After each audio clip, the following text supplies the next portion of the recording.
For more than a century, Americans paid admission to see what they called freaks, men without limbs, women with beards, bodies that seemed to defy anatomy. They were advertised as monsters and treated as merchandise. Behind every poster was a person with a story. 26 real cases of people who lived under the cruelest spotlights in the world. Some found dignity, even so. After all, none of them chose the role they were forced to play.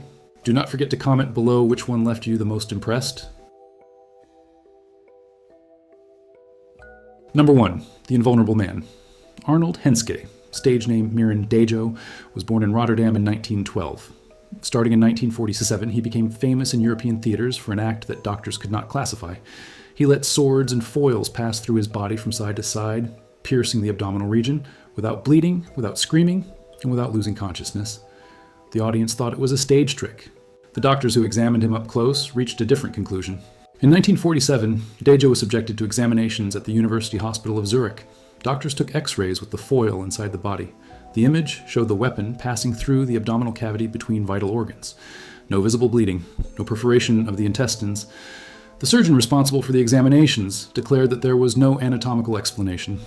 Dejo was hospitalized for 2 weeks for observation. He left without any recorded complication. No satisfactory physiological theory was presented. Dejo believed his powers came from spiritual protection. He said he had been chosen to show that the human body goes beyond what medicine knows. He did not keep the money from the shows. He distributed it among his assistants and charitable causes. He lived simply in Zurich.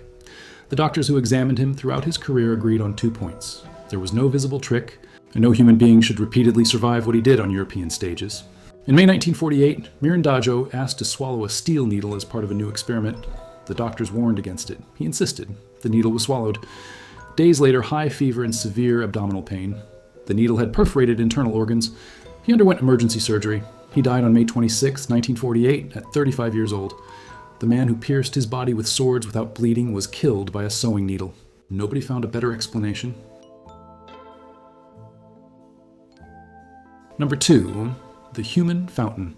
Haji Ali was an Egyptian performer who appeared on American stages in the early 20th century with an act that left doctors without an answer. He could regurgitate liquids with precision. He spat water and controlled jets, changed the direction and force in midair, and stopped when he wanted. No involuntary muscle in the human digestive system allows that level of control. Haji Ali did it as if it were the most natural thing in the world, because for him it was. In performances, Haji Ali placed different liquids in his stomach in sequence: water, milk, wine, and regurgitated them separately, color by color, in the order he chose. He also swallowed small, solid objects like coins and returned them at the audience's request. Doctors who examined him before and after performances confirmed that the liquids were in fact in the stomach before being expelled. There was no hidden reservoir. There was no tube. The esophagus worked in reverse. The most famous act of Haji Ali involved fire. He drank about a quart of water, then drank kerosene. He set the stage on fire with the regurgitated kerosene. Then he put out the fire with the water at the exact moment the flames reached their peak. If the sequence were reversed, water before kerosene, the kerosene would combust inside the body. He never made a mistake. He performed the act for decades, in shows in the United States and Europe, without a single recorded accident. Haji Ali also swallowed live fish and regurgitated them alive. In a variation of the act, he swallowed the contents of entire aquariums, water, fish, and all, and returned them in reverse order. The audience fell silent during these moments. Newspapers in New York, London, and Berlin described the act with the same conclusion. Impossible to explain without accepting that this man had voluntary control over his own stomach, that known human physiology did not allow in any theory. Haji Ali died in 1937 in Youngstown, Ohio. He never gave a satisfactory explanation about how he did what he did. He said he had trained since he was 8 years old, voluntarily vomiting with increasing frequency, until he developed total control. Doctors who tried to reproduce the training in volunteers never came close. A filmed performance from 1930 still circulates on the internet. He smiles throughout the entire act, as if the audience's reaction were inevitable. Number 3. The Lobster Boy. Grady Stiles Jr. was born on July 18, 1937, with ectrodactyly, a genetic condition that fused the fingers of the hands and feet into claw-like structures. Parents and grandparents had the same condition. From a young age, he was placed in the ring. He could not walk. He moved with his arms, and the strength of his upper limbs was extraordinary. Inside the circus, he was a star. Outside it, he drank heavily and treated his family with violence. The deformity passed from generation to generation. Grady's son had ectrodactyly and had already been introduced to the circus as a child. The entire family lived off the spectacle and depended on Grady financially. He knew this. Behind the scenes, the accounts from colleagues are consistent. An irascible, unpredictable man who used the family's dependence as an instrument of control. The fame on stage had no correspondence whatsoever with what happened outside the tent. In 1978, Grady's daughter was going to marry Jack Lane, a young man from outside the circus world. Grady did not approve. On the eve of the wedding, he grabbed a shotgun and killed Lane. He went to trial. The jury acquitted him. The defense's argument was that the family depended on him economically, and prison would destroy them. It was one of the most discussed acquittals in the legal history of Florida. Grady went back home, to the circus, to the drinking, to the same family that had acquitted him. In September 1992, Grady Stiles Jr. was murdered in Gibsonton, Florida. His wife, Mary Teresa, hired a 17-year-old neighbor for $1,500. Grady's son was involved in the plan. At the trial, the family described years of violence and systematic threats. Mary Teresa was sentenced to 12 years. The son received a lesser sentence. The lobster boy died the same way as his daughter's fiancé, with a gunshot. The jury this time did not acquit anyone. Number 4. The Half-Man. John Eckhart Jr. was born on August 27, 1911 in Baltimore, Maryland, with sacral agenesis, total absence of the body below the waist. His twin brother Robert was born completely normal. The two came out of the same womb with only minutes apart, one with a full body, the other with half. The family did not separate them, did not hide John, and did not send him to any institution. They grew up together in the same room, on the same street. John walked on his hands with the agility of someone who never knew any other way to move. By 10, he was already doing acrobatics. At 18, he was discovered by a circus agent who saw him walking through the neighborhood and could not believe what he was seeing. In 1932, Todd Browning cast him in Freaks, the film that brought together real performers with unusual physical conditions. John played himself without an elaborate script. He did not need much. He was already impossible to ignore. Outside the circus and the movies, John Eckhart was a painter, musician, and amateur magician. He painted detailed pictures with his hands, the same ones he used to walk. His brother Robert was his partner in a magic act. John appeared cut in half on stage, which drew laughs from the audience, who took a while to realize there was no trick at all. It was simply him. They lived together in Baltimore, neither ever married. They were never separated for any significant time. John Eckhart died on January 5th, 2000 at 88 years old in Baltimore. In the last years of his life, he had been the victim of a home invasion. Thieves broke into the apartment, beat both brothers, and took belongings of sentimental value. John never fully recovered from the incident. Robert died a few months later. Two brothers who were born together, lived together, and died in the same year. Johnny Eck is in every scene. Number 5. The Owlman. Martin Lorello was born in Germany in 1885. His ability was disturbing in a specific way. He could rotate his face 180 degrees backward, facing the back of his own neck. It was not a documented bone deformity, it was not an optical illusion. He claimed he had trained the movement for years. Surgeons who attempted to reproduce the rotation in anatomical simulations confirmed it was impossible for any other person. Yet, there it was. Lorello performed at Coney Island in the 1930s in Sam Wagner's show. He was able to drink, smoke, and carry on a conversation with his face completely inverted. The act never required an assistant or machinery. He rotated slowly, while the audience sat in absolute silence, not understanding what they were seeing. The attraction was big enough to take him to the Ringling Bros. And Barnum and Bailey Circus, the largest circus stage in the United States at the time. He performed the act for decades.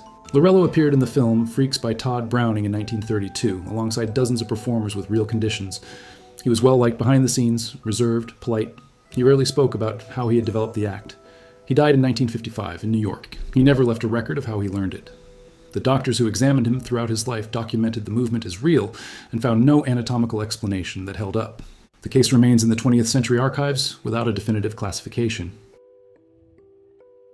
Number 6. Half of everything. Josephine Joseph was one of the most disturbing attractions of the American circus in the 1920s and 1930s, not because of physical deformity, but because of something the human eye simply could not process. The right side of the body had visibly masculine features, a broad shoulder, defined musculature, a hard face. The left side was feminine, rounded hip, a breast, delicate features. One person, two apparent bodies, a single mystery. The real identity of Josephine Joseph was never established with certainty. Real name unknown, origin unknown. Some researchers believe it was a woman who developed the masculine side through intense physical training and strategic makeup applied for years. Others believe there was a real underlying biological condition. Nobody managed to examine Josephine Joseph outside the context of the spectacle. The act worked precisely because the doubt was never resolved. In 1932, Todd Browning cast Josephine Joseph in Freaks. The appearance is brief but disconcerting. The camera travels across the body slowly from one side to the other, as if trying to find the boundary between the two. It does not find it. The film was cut, censored, and banned in different countries for different reasons. The presence of Josephine Joseph was cited in some of the reviews of the time as the element most difficult to classify, and therefore the most uncomfortable to watch. After the 1930s, Josephine Joseph disappeared from the records just as completely as Minnie Woolsey. There is no date of death, no certificate, no interview. No photograph outside the circus context has been identified with certainty. What remains is the image from the film and some show posters. A person who spent years being looked at as an enigma left history in the same way, without an answer. Josephine Joseph is the only character from Freaks about whom science has not come close to a conclusion. Number 7. The twins who fought for freedom. Daisy and Violet Hilton were born in Brighton, England on February 5, 1908, joined at the hip. 3 weeks after the birth, they were sold by their mother to the midwife who had attended the delivery. Mary Hilton raised them as property, literally. They were exhibited to the public from the age of 3. All money went to Mary, and after her death, to her daughter. The twins never received payment. The sisters learned to play saxophone, violin, and piano. They sang, danced, and acted. They were technically extraordinary artists, not merely curiosities, but they lived in conditions of servitude. They could not go out without supervision. They could not receive visitors without authorization. In 1931, in Texas, the Hiltons sued their guardians for illegal captivity. It was an unusual court case. 2 young women joined at the hip, suing the only adults who had raised them and who controlled them completely. The sisters won the lawsuit in 1931 and received $100,000 in compensation. For the first time in their lives, they could spend money and choose where to work. But legal freedom did not solve everything. Violet tried to marry the musician Maurice Lambert. She traveled to 21 American states requesting a marriage license, all denied. The legal argument was always the same. Marrying one would constitute involuntary bigamy of the other. American law in 1934 did not know what to do with them. Violet did not give up. In 1936, she married actor James Moore, this time as a publicity strategy with press coverage. The marriage lasted 10 years on paper before being annulled. On the day of the ceremony, Daisy was visibly pregnant. The child was given up for adoption. In 1941, it was Daisy's turn to marry dancer Harold Estep, known as Buddy Sawyer. The marriage lasted 10 days. Neither ended in scandal. They ended with the quiet silence of someone who learned early that the world was not designed for them. Daisy and Violet Hilton died on January 4th, 1969, in Charlotte, North Carolina. They were found together, dead, 3 days after the last performance. The cause was flu with complications. They were 60 years old. The neighbor who found them said they looked as if they were simply sleeping side by side. After decades of fighting for autonomy, against guardians, against laws, against a system that did not know how to register them, they died the same way they were born, together without warning. Number 8. The human caterpillar. Prince Randian was born in 1871 in British Guiana, present-day Guyana. He had tetraamelia, total absence of arms and legs. He was brought to the United States by P.T. Barnum in 1889 at 18 years old. In the circus, he was presented lying in a kind of wooden coffin with openings that let the torso show. He was called the human caterpillar, and demonstrated, on stage, that he could do alone what seemed impossible without limbs. Prince Randian learned to write holding the pencil between his shoulder and chin. He learned to shave himself with the razor held between his teeth. On stage, the act that most disturbed the audience was lighting a cigarette with a single match, using only his mouth. He did it slowly while the audience watched in silence. When the cigarette lit, he would pause for a moment looking at the audience before smiling. The effect was rehearsed to the millimeter. The silence was always the same. Prince Randian appeared in the film Freaks by Todd Browning in 1932. The scene where he lights the cigarette is in the film almost identical to what he did on stage, and became one of the most discussed scenes in American cinema of the time. He spoke 4 languages: English, Hindi, French, and a dialect from Guyana. He married a woman named Sarah and had 5 children. The family lived in New Jersey. The children went to school. Randian went to the circus. The routine lasted decades without any recorded conflict. Prince Randian died on December 19, 1934, at 63 years old, shortly after a performance at the Ringling Brothers. He suffered a heart attack in the dressing room. He had performed normally hours before. His colleagues described a man who never showed bitterness about his condition. What survived of him are the images: the lit cigarette, the look at the camera, the smile at the end of the film scene. He knew exactly what he was doing, and he did it for 45 consecutive years. Number 9. General Tom Thumb. Charles Sherwood Stratton was born on January 4th, 1838, in Bridgeport, Connecticut. He weighed about 9 pounds and appeared normal. But at 6 months old, he stopped growing. He reached childhood measuring about 25 inches, a condition that today would be called pituitary dwarfism. When P.T. Barnum learned of the boy's existence, he traveled personally to Bridgeport to meet him. Charles was 5 years old. Barnum signed a contract with the parents. Barnum hired Charles for $3 a week and renamed him General Tom Thumb. On stage, he presented him as being 12 years old. 5 seemed too young for the public to pay admission. The boy was trained to sing, dance, give speeches, and imitate Napoleon Bonaparte. The audience never imagined that the little general was a child being trained as a professional actor from the earliest years of life. Barnum knew what he was doing. The contract was renewed several times. At 11 years old, Charles was taken to England. Queen Victoria received Tom Thumb at Buckingham Palace in 1844 and invited him back twice in the same month. The British press became obsessed. In Paris, Napoleon III received him personally. Charles was already earning more than most English adults, but still needed someone to help him get dressed. He had the fee of a celebrity and the routine of a small child under the constant supervision of his own manager. Back in the United States, Charles continued with Barnum for decades. On February 10, 1863, he married Lavinia Warren, also famous for her dwarfism, in a ceremony at the Metropolitan Hotel in New York, with more than 2,000 guests. Abraham Lincoln received them at the White House days later. American newspapers treated the wedding as the social event of the year, while the American Civil War entered its third year, and the country buried thousands of soldiers per week. Charles Stratton died on July 15, 1883, at 45 years old of a stroke. He had accumulated a fortune and spent almost all of it. More than 10,000 people attended the funeral in Bridgeport. P.T. Barnum was among them. Tom Thumb was buried in his show uniform. The man who spent his entire life being watched by crowds died surrounded by them one last time. Barnum never found a replacement of equal caliber. There was no other Charles Stratton. Number 10. The Bird Girl. Minnie Woolsey was born around 1880 in Georgia with Seckel syndrome, a condition that affects growth, causes severe microcephaly, and deeply alters the features of the face. As an adult, she weighed less than 44 pounds and stood just over 3 feet tall. The skull was small, the nose prominent, and the irregular teeth accentuated the unusual profile. Someone at the circus looked at her and saw a bird.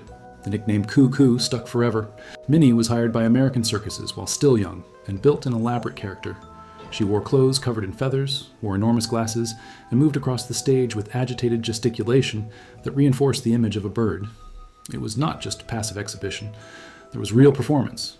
The audience paid to see the bird girl and left, having seen something they did not know how to classify. She appeared on posters for the Ringling Brothers and Barnum and Bailey for years. The visual was immediately recognizable. In 1932, Todd Browning cast her in Freaks. The most remembered scene is simple: Minnie dancing on top of a table during the banquet with abrupt movements and wide eyes. It lasted seconds. It stayed in the memory of anyone who saw it. The film was banned in several countries and pulled from circulation for decades. When it returned in the 1960s, it was treated as a cult work. Minnie Woolsey appears on every cast list. Few know her real name. Almost nobody knows anything else about her.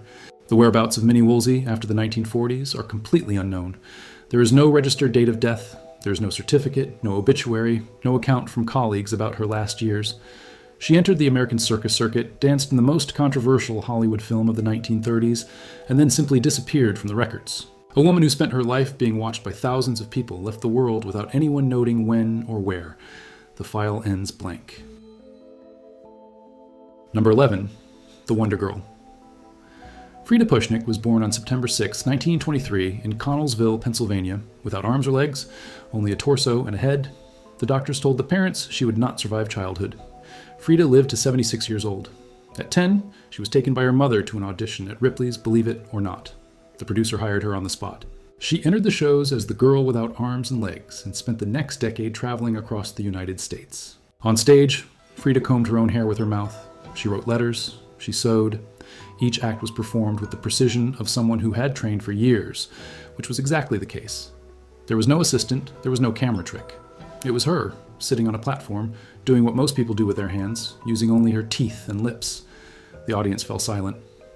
Frida simply smiled when she finished, leaving the audience amazed.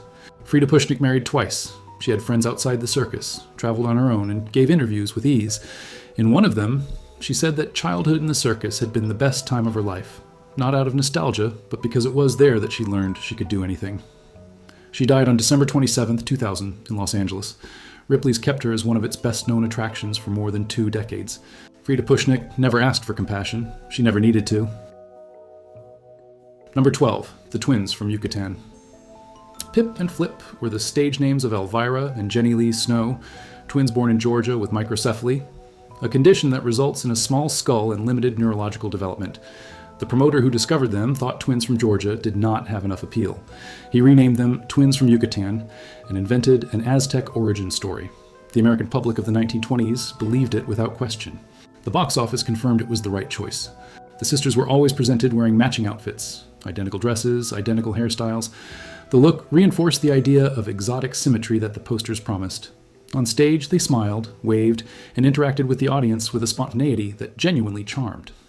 They appeared in Freaks in 1932 and became two of the most recognizable figures in the film. Outside the Aztec fiction invented by the promoter, they were two women from Georgia who liked to perform and did it well. Little is known about the lives of Elvira and Jenny Lee outside the stage. The records from the period are almost entirely posters and promotional photographs, always in character, always with the fake name, always with the Yucatan story. When the era of the great American circuses ended in the 1940s, the sisters disappeared from public documentation. They died on dates not recorded with precision. What remained was the smile on the posters and the scene from Freaks. The rest left with them. Number 13, the 13-inch waist. Ethel Granger was born in 1905 in England and became the woman with the smallest documented waist in modern history, 13 inches, a little more than a sheet of paper rolled up. To reach that number, she wore a corset for decades without interruption. The obsession began at her husband's wish. William Granger had a fixation on thin waists and insisted that Ethel start wearing a corset shortly after the wedding in 1929. William had a method. Ethel wore the corset day and night except for hygiene. Each new corset was a few inches tighter than the previous one. The process took years. The initial pain, as she herself described in rare interviews, disappeared with time. The body adapted, the organs shifted. The waist shrank. William measured and recorded each change with the care of a scientist. Ethel was the object of the experiment. The marriage was the laboratory. William's obsession with body modification went beyond the corset. Over time, Ethel began wearing piercings on her face, ears, and nose. The piercings multiplied over the years. Ethel's appearance became extraordinarily unusual, even by the standards of the freak shows of the time. She was exhibited at British fairs and events as a curiosity. The Guinness Book recorded her waist in 1959. She died in 1982, a few years after William's death. Ethel Granger rarely spoke about what she felt regarding the decades of corsets and piercings. In one of the few interviews she gave, she said she had chosen to accept. Whether there was real choice in that context is a question historians continue to discuss. William recorded the measurements with precision. Ethel was exhibited. The marriage lasted until his death. She survived her husband by a few years and lived without giving additional interviews. What she thought stayed with her. Number 14, the man and his brother. Lalu was the stage name of a man born in India around 1874. Unlike most circus attractions, his condition was not his own deformity. It was a parasitic twin. From the center of Lalu's chest emerged two arms, two legs, and a torso of a second being that never fully developed. The second body had no head, had no autonomous will, and did not breathe on its own, but it had its own circulation and heartbeat. The parasitic twin was anatomically male. The circus managers dressed it in feminine clothing and gave a feminine name to the brother. The contrast, the feminine-looking twin hanging from Lalu's chest, generated an immediate reaction, confusion, disturbance, nervous laughter. It was the kind of act that worked without any prior explanation. People saw it and did not know what they were seeing. That was the planned effect. And it worked everywhere Lalu performed. Lalu had surprising control over the movements of the parasitic twin, enough to convince part of the audience that there were two independent beings. A doctor who examined him in England in 1887 documented that the parasitic twin had heartbeats distinct from Lalu's but synchronized with them. There was no central nervous system in the smaller body. How Lalu moved those extra limbs with apparent intention is a question the medical records of the time do not answer. Lalu traveled across the United States and Europe for decades. His image circulated on postcards and tabloids in several languages. He died in a train accident in Mexico in 1905, at about 30 years old, while traveling with a circus to the next performance. The parasitic twin died with him. The 19th century medical archives still record the case of Lalu as one of the most documented cases of parasitic twinning in an adult who lived and worked normally over the course of years. Number 15, the twins who were born enslaved. Millie and Christine McCoy were born on July 11, 1851 in Columbus County, North Carolina, enslaved and joined at the spine and the pelvic region. When they were months old, they were separated from their mother and sold by Joseph McKay. They were resold several times during early childhood. Each new owner tried to profit from the girls by exhibiting them. One of them was stolen and taken to England by a rival circus agent. Millie and Christine were reunited and ended up under the guardianship of Joseph Pearson Smith, who taught them to sing, play instruments, speak 5 languages, and recite poetry. When the Civil War ended in 1865, they were technically free, but they continued working under contracts controlled by others. They traveled through Europe and performed for Queen Victoria. On stage, they were billed as the two-headed wonder with one soul. Off stage, they bought a farm in North Carolina. Millie died on October 8, 1912. Christine died 17 hours later. They were 61 years old. The farm bought with their own money belonged to both of them. After decades of exploitation, separated from their mother, sold and resold since they were babies. Millie and Christine McCoy died as landowners in North Carolina, where they had been born enslaved. No law protected them as children. They protected themselves as best they could, and they achieved more than any law would have guaranteed. 20 real stories, 20 lives the world paid to see up close, and rarely stopped to understand.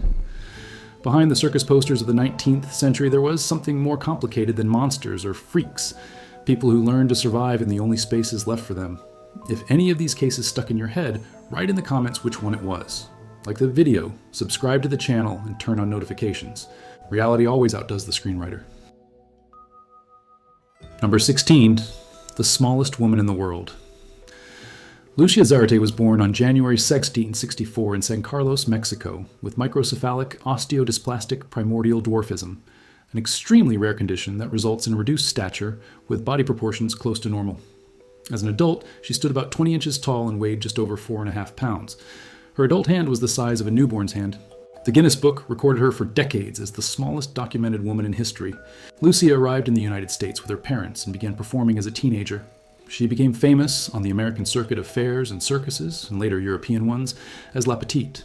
She spoke Spanish and English. She posed for photographers next to chairs, dolls, and common objects that, beside her, looked enormous. The photos were sold worldwide. People who knew her personally described an articulate, intelligent woman who was completely aware of the effect she caused. Lucia Zárate died on January 16, 1890, on the eve of turning 26. The circus train got stuck in a blizzard in the Sierra Nevada mountains in California in the middle of winter. The heating failed. The temperature dropped to 4 degrees below 0 Fahrenheit. Lucia weighed 4.5 pounds, enough for hypothermia to set in within minutes. She was the first to die. The colleagues who survived stayed with her until the end. She was on her way to yet another performance. Number 17, the Camel Girl. Ella Harper was born in 1870 in White Plains, Tennessee, with genu recurvatum, her knees bent backward instead of forward. The bone structure was reversed enough that she walked much better on her hands and knees than standing upright.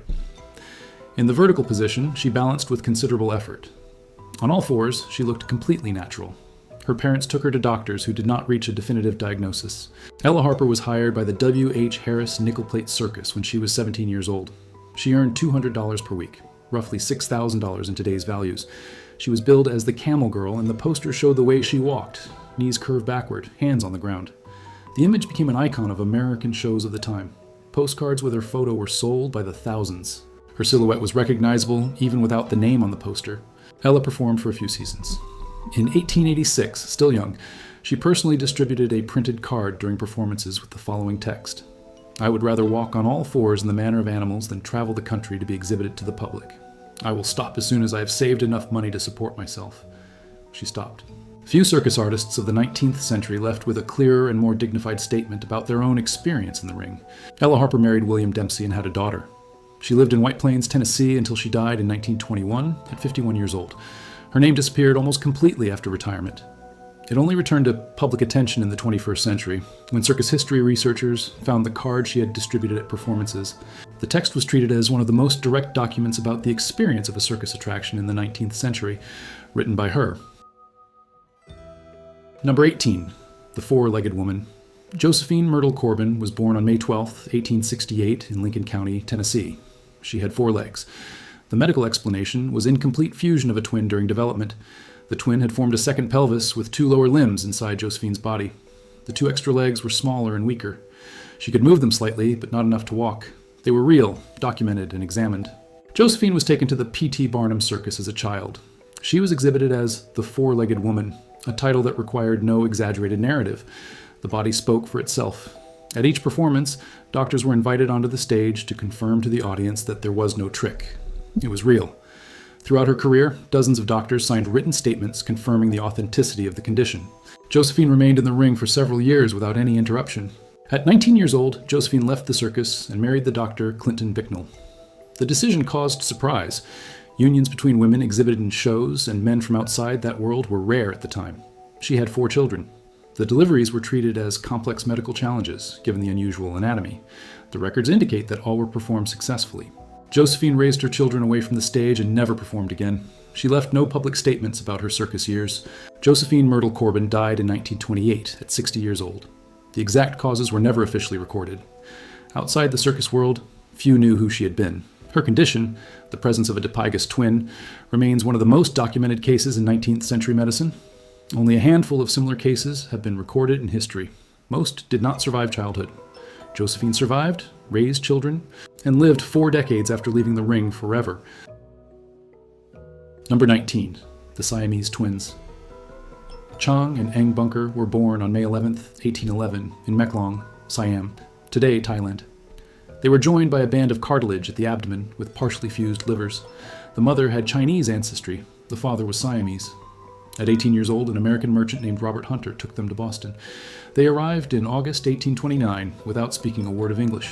They had left the only place where they were known. In American and European circuses, Chang and Eng became the most talked about attraction of the century.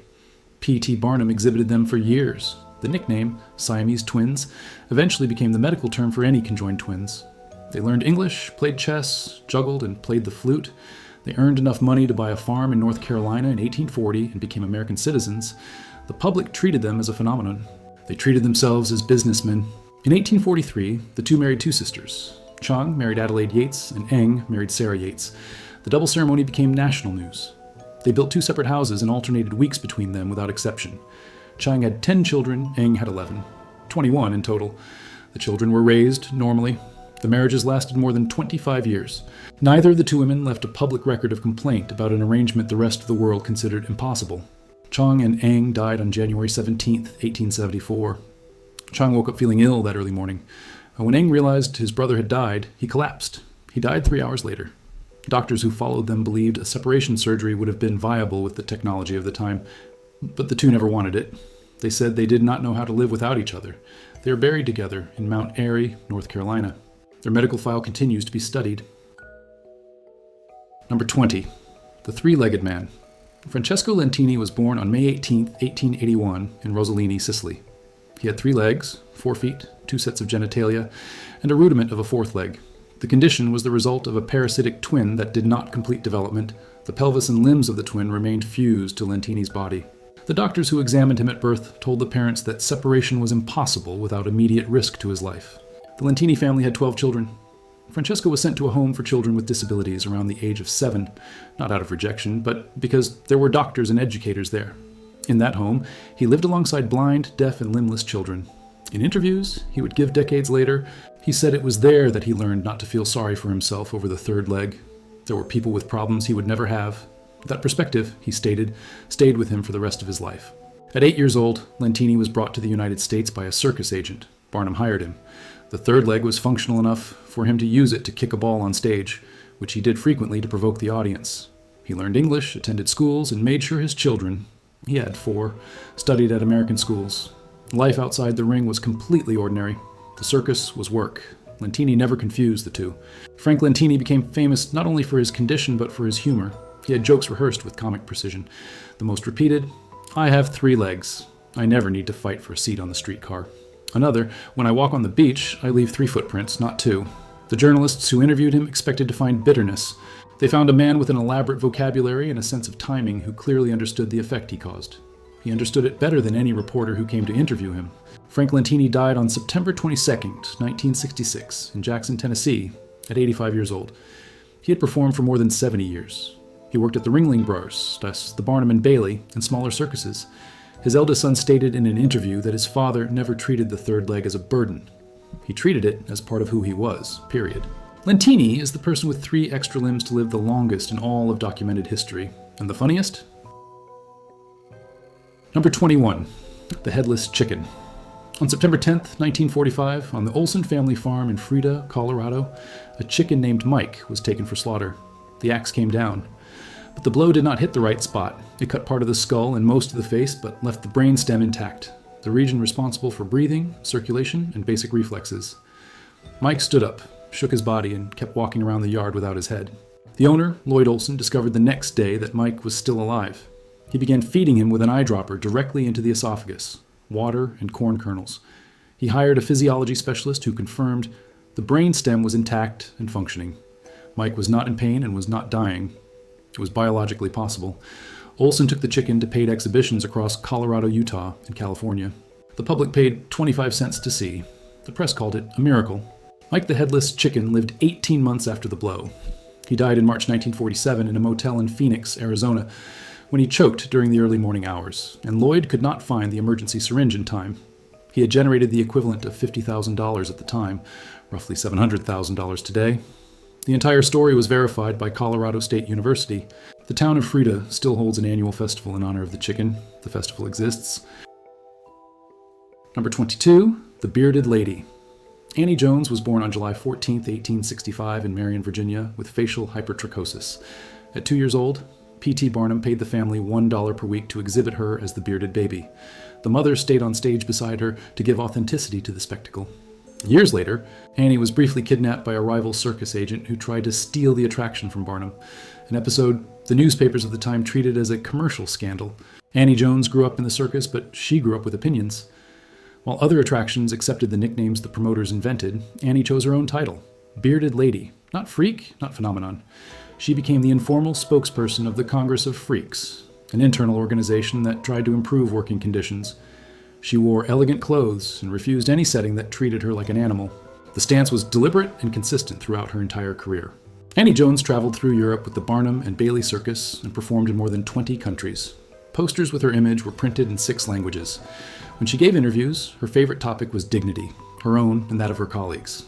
She died on October 22, 1902, at 37 years old of tuberculosis. Circus colleagues recorded that she was treated with respect throughout her entire career, something few performers with deformities of the time could say about themselves. Number 23, The Missing Link. Crau Farini was brought from the region of Siam, present-day Thailand, to Europe in 1882 by the Canadian acrobat Guillaume Farini, who legally adopted her and presented her as proof of the existence of the missing link between humans and primates. Crau had mild hypertrichosis, extremely flexible joints, and could do contortions that no untrained adult could achieve. Barnum hired her and brought her to the United States in 1884. Crau's act was based on a double illusion. First, the origin. It was said she'd been found in a forest inhabited by monkeys and that her biological father was a primate. Second, the body. She bent her limbs at impossible angles, hung from structures using only her feet, and moved her arms backward with absolute naturalness. The science of the time was debating Darwinism in public. Barnum knew this. Crau was the visual answer the debate did not have. Crau Farini lived longer than most circus attractions of her generation. She died in 1926 in New York at about 50 years old, after spending more than 4 decades in American and European circuses. Contrary to what the character suggested, she spoke English fluently and was described by colleagues as intelligent and good-humored. Guillaume Farini, the man who brought her from Asia as a child, registered her as his adopted daughter, whether it was an act of protection or convenience. Probably both. Number 24, The Dog Boy. Fedor Jevtichu was born in 1868 in St. Petersburg with hypertrichosis, a rare condition that covers the body and face in long, dense hair. His father, Adrian Jevtichu, had the same condition and was already performing at European fairs. Fedor was taken to performances while still small alongside his father. They were billed as the wild man and boy found in a Russian forest. The audience believed it. The nature of the act depended on it. When his father died, Fedor was about 10 years old. He was left alone on the European fair circuit managed by others. He was presented as a domesticated savage, a being who barely understood human language and reacted to sounds with animal behavior. It was the opposite of what he was. Fedor spoke Russian, German, and English. He read, he wrote. He had an interest in music. None of these details appeared on the posters. The character sold. The real person would be a detail that hurt the box office. At 14 years old, Fedor was hired by P.T. Barnum and arrived in the United States. Barnum renamed him Jojo, the dog-faced boy. On stage, he was instructed to growl, bark, and behave like an animal. Off stage, circus colleagues described him as polite, curious, and good-humored. The difference between the character and the person was absolute. but the audience only paid for the character, and Barnum knew this with surgical precision. Fedor never challenged the arrangement. Fedor Jevtichev died in 1904 in Berlin at 36 years old of pneumonia. He had spent his entire life being stared at by strangers who paid to see him. He never married. He left no known descendants. The only portrait of his personality comes from accounts by circus colleagues who described him as gentle and reserved. The hypertrichosis that turned him into an attraction remains one of the rarest conditions in medicine. Fewer than 50 cases have been documented in all of history. Number 25, the Elephant Man. Joseph Merrick was born on August 5, 1862 in Leicester, England, with no apparent deformity. At 2 years old, the skin on his head began to thicken, his upper lip grew abnormally, and one arm stopped developing. His mother died when he was 10 years old. His father soon remarried. The stepmother did not want the stepson in the house. Merrick was expelled before he turned 17. Without family, without a diagnosis, without options. At 16 years old, with nowhere to live, Merrick tried to work in a factory, somehow the deformities would not allow it. He lived for a time with an uncle, then took to the streets. In 1882, he made contact with Tom Norman, owner of a horror show in London. Norman called him the Elephant Man and charged admission for the public to see him up close. Merrick had no other way out. It was that, or starving to death on the sidewalks of one of the richest cities in the world at that time. In 1884, a Belgian police officer called the attention of surgeon Frederick Trevis to a show poster in London. Trevis went there and was disturbed, not by the appearance, but by the intelligence in Merrick's gaze. He managed to bring him to the London hospital. Joseph's head measured nearly 36 inches in circumference. The right arm was twice the normal volume, but he recited poetry from memory. Trevis listened during the first examination and could never forget. At the hospital, Joseph Merrick had for the first time a room of his own, regular meals, and people who called him by name. Trevis became a friend. Merrick received visits from members of London society, including Alexandra, Princess of Wales. He used to say he was happy there, and he seemed sincere. He patiently built a model of St. Philip's Church which he could see from his room window. He had never been able to enter one. He never would. Number 26. The Woman with the Mule Face. Grace McDaniels was born in Iowa in 1888 with Sturge-Weber syndrome, a condition that causes vascular malformations in the face, causing swelling and deformities in the facial tissues. In 1935, she participated in a contest promoted by American Circuses that elected the ugliest woman in the world. She won. There is no record of opposition to the title. On the contrary, she used it as the basis for a stable career in American shows for decades. Grace raised her son Elmer alone while traveling across the United States for performances. The son grew up backstage and eventually became her manager. Grace had one rule she never gave up. She did not speak in public during performances. She stayed on the platform, let the audience look, and did not answer questions. Interviews required prior authorization and her son's presence. The stated reason was to preserve dignity. It probably was exactly that. Grace McDaniels died in 1958 in a circus trailer in Zephyr Hills, Florida. She was about 70 years old. Her son Elmer was present until the end. She never left public statements about what she felt being called the ugliest woman in the world every time she took the stage. She never complained in public, never asked for compassion, never stopped working. She never opened her mouth to say what she thought about any of it. And that was exactly the only thing nobody could take from her. Joseph Merrick died on April 11th, 1890, at 27 years old. The report indicated accidental asphyxiation. His neck could not support the weight of his head when lying down. He had tried to sleep like a normal person, not sitting up as he needed to. Whether it was an accident or a choice, Trevis carried that question to the end of his life. Merrick's bones have been preserved in the collection of the London Hospital for more than 130 years. The surgeon's question remains unanswered,